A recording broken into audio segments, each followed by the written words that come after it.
ఏమొచ్చింది? పరిశుద్ధ గ్రంథ లేఖనం వచ్చి ఉన్నది. హల్లెలూయా. ఈ మర్మం ఎంత గొప్పది అంటే కీర్తన 81 చూడండి. అమ్మగారు పుట్టినరోజు ఎన్నో సంవత్సరం ఇది? 81. గట్టిగా చెప్పండి, కొట్టాలి. మీరు నాకు స్పిరిట్ ఇస్తే నా స్పిరిట్ మీ మీదకి వస్తుంది. స్పిరిట్ లేనివాడు చచ్చినట్టే. హల్లెలూయా. స్పిరిట్ లేనివాడు ఎలాంటి వాడు? శవముతో సమానుడు.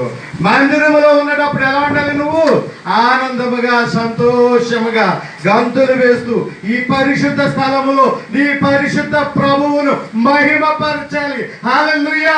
ఇక్కడున్న ప్రభువు నిన్ను చూసి ఆనందముతో, ఓ నా కుమార్తె, నా కుమారుడా, నీ హృదయము పరిశుద్ధముగా ఉన్నది, నీ హృదయము పవిత్రముగా ఉన్నది, నీ హృదయము సంతోషముగా ఉన్నది. ఇంకా నాకేం కావాలి? దావీదు అంటాడు, ప్రభా ఈ లోకంలో 73వ కీర్తనలో, ఈ లోకంలో నీవు నాకుండగా ఈ లోకంలో నాకేది? కొద్ది గట్టిగా చెప్పుకోండి. హల్లెలూయా. నీవుండగా ప్రభా ఈ లోకంలో నాకేది అక్కర్లేదు.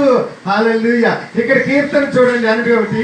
ఎంతటి చక్కటి 81వ సంవత్సరమున అమ్మగారికి ప్రభు ఇచ్చు వాగ్దానము. హల్లెలూయా. నాతో పాటు మీరు అందరూ పాడండి. హల్లెలూయా. ఏమనుంది ఇక్కడ? మనకు బలమయ్యున్న దేవునికి ఆనందగానము చేయుడి, యాకోబు దేవుని బట్టి ఉత్సాహధ్వని చేయుడి, కీర్తన ఎత్తుడి, గిలక తప్పెట పట్టుకోండి. హల్లెలూయా. గిలకలు తప్పెట్లు ఇప్పుడు మానేసేటంటే ఉంటాయి, గిలకలు కంజర్లేవి. హల్లెలూయా. గట్టిగా చెప్పండి, వాడండి, మహిమపరచండి. అద్భుతమైన దినము. లూకా సువార్త 3వ అధ్యాయం 2వ వచనం. నేను ముగిస్తాను, ఎందుకంటే సమయాన్ని సద్వినియోగం చేసుకోవాలి. చూడండి, అక్కడ లూకా సువార్త 3వ అధ్యాయము 2వ వచనం. అక్కడ ఏమన్నా ఉన్నది? కీర్తన పాట మాట శృతి. హల్లెలూయా. చదవండి అమ్మా. లూకా 3:2 వచనం. ఎవరున్నారు? అన్నయ్య. ఎవరన్నయ్య? అన్నయ్యు కైపయు. ఎవరు? యాజకులు. అన్నయ్యు కైపయు యాజకులు ఉన్నారు. తర్వాత ఉన్న కాలము, నా కాలమున ఎక్కడున్నారు? అరణ్యములోనున్న జకరియా కుమారుడైన యోహాను యొద్దకు ఏమొచ్చిందండి? హల్లెలూయా. ఈ రోజు ఈ అరణ్యం అనే ఈ సంఘములో ఉన్నటువంటి జకరియా కుమారుడైన యోహాను లాంటి ఆ ఆత్మ కలిగినటువంటి ప్రభు సైనికులైన ప్రభు యేసు క్రీస్తు సంఘములోనికి ఈ యొక్క వాక్యం వచ్చి ఉన్నది. గట్టిగా చెప్పండి కొట్టారు. హల్లెలూయా.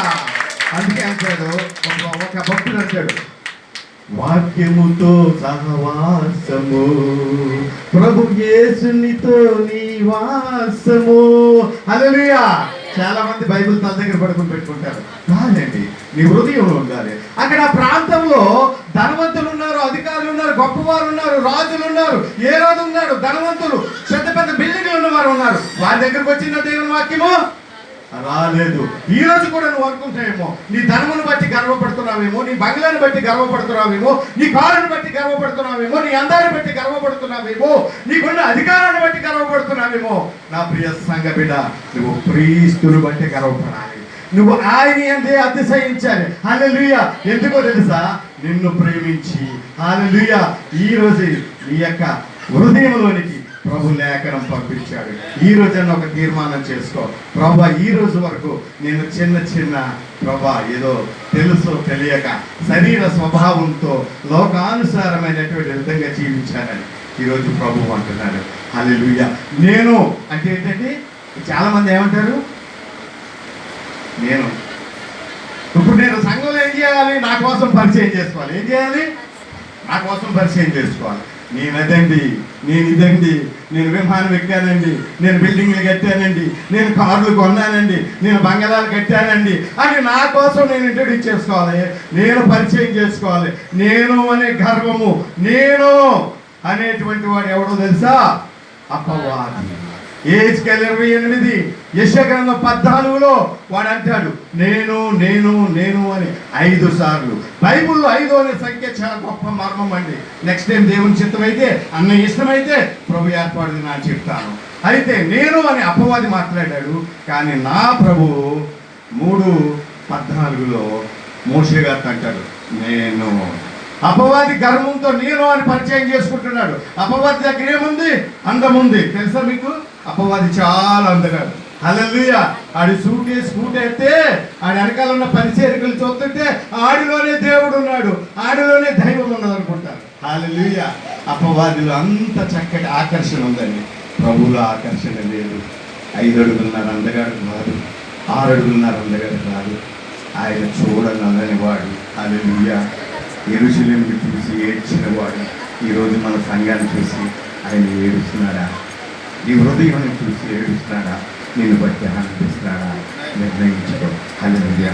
దేవుడి ఇచ్చిన మాటలు హృదయంలో భద్రపరుచుకుని అపవాదిలాగా నేను నేను అనే గర్వం కాకుండా ఆయన ఆయన అని గర్వం పడాలి. గట్టిగా చెప్పండి కొట్టారు. ఎవరు? ఆయన అన్నాడు. ఒకసారి మీరు అందరూ ఆయన ఒకసారి చెప్పండి నాతో పాటు.